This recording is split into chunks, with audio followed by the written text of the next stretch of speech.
Brilliance Audio presents The Frame-Up by Meghan Scott Molin, performed by Andrea Ems.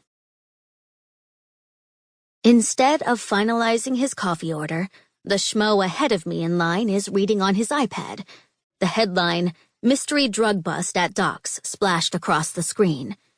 While I can't fault him for being sucked in, if we don't hurry, we'll all get stuck on the 110, having to contemplate peeing into our cups. As irked as I am, I can't help but look over his shoulder.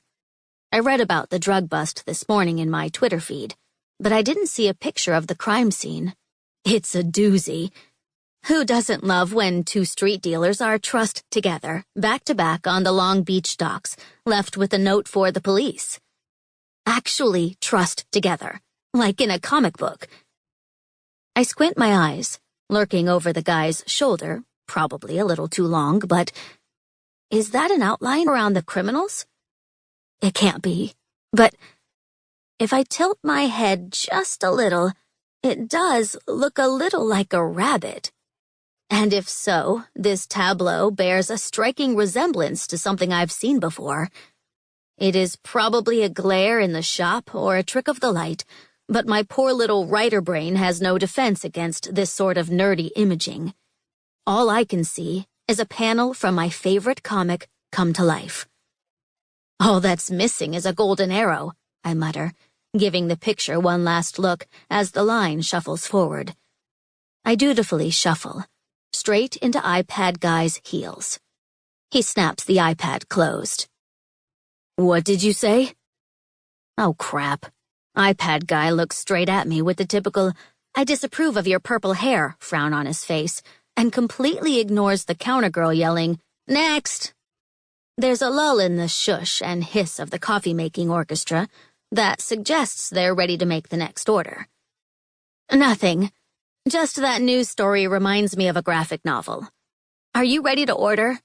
I paste a smile on my face. I know better than to upset the muggles, even when they are seriously inconveniencing the rest of us in line. Tap, tap, tap. Order-taking girl isn't pleased. Someone's getting spit in their foam, and it's not going to be me.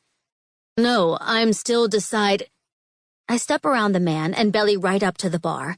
Tall cinnamon dolce latte, coconut milk, dash of chocolate on top. I already have my card out before order-taking girl asks, and she knows by now not to give me a receipt. I don't need more paper filling up my messenger bag. Thank God for online banking.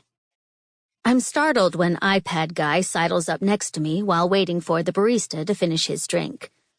I look him up and down, taking in the slightly rumpled dark bedhead, 5 o'clock shadow, jeans, and rolled-up sleeves of his nice-ish work shirt, and peg him as an Americano guy. Okay, so he didn't really sidle. He's more businesslike than that, but he's definitely not hanging back in the typical stranger zone. I use my genius comic messenger bag as a blocker, putting it firmly between us. At least make it hard for the creepers to cop a feel. "Hey," he says, looking at me again. Only his gaze doesn't linger on my short purple hair. It takes in my whole self, moving from my Converse sneakers to my black skinny jeans, messenger bag, Wonder Woman tee, bright red blazer, and actually ending at my eyes in a, "I did not just look at your boobs, and here I am looking at your eyes because I value women as people. Look." I narrow my gaze in return. So it's like that, is it? I detest false altruism. Just stare at my boobs and get it over with, like every guy at every convention I've ever attended. I can never just live my life. I have to be boobs first, comic book writer second. If a guy even gets that far. I get weary of being a novelty in my world. "What were you saying before? About a book, Miss?" I ignored the blatant fishing for my name and huff a breath, glancing at the time on my iPhone. I'm running late for the office, and I need to let the coffee soak up some of my morning grump. A graphic novel, a comic book. The scene reminded me of a panel from my favorite one. Cue the disbelieving stare when man realizes woman has read comic books. And there it is. Game, set, match. If he's surprised I read them, it'd turn his hair platinum to find out that I write them for a living.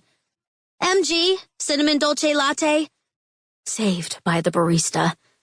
I reach out, snag the cup, sans to-go collar, ouch, and keep right on motoring out of the coffee shop. I hear herbal tea called out behind me, and I snort. Not an Americano guy after all. Herbal tea? Hipster much? Or maybe it's for his sick girlfriend. He seems the type.